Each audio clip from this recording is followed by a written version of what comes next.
Assalamu alaikum friends, today I will discuss how to fix Viber app not working problem in Android.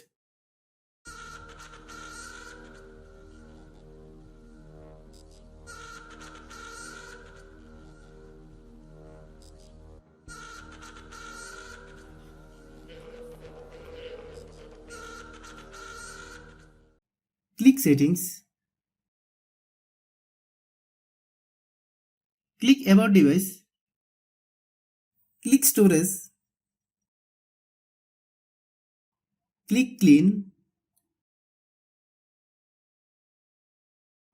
click clean,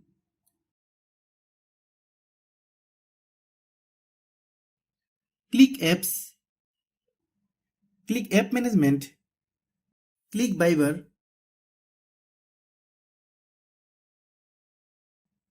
click storage use, click clear data, then click OK, click force stop,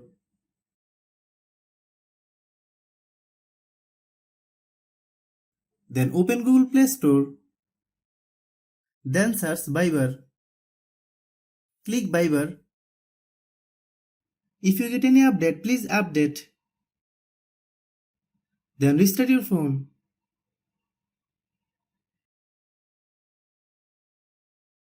Open Viber.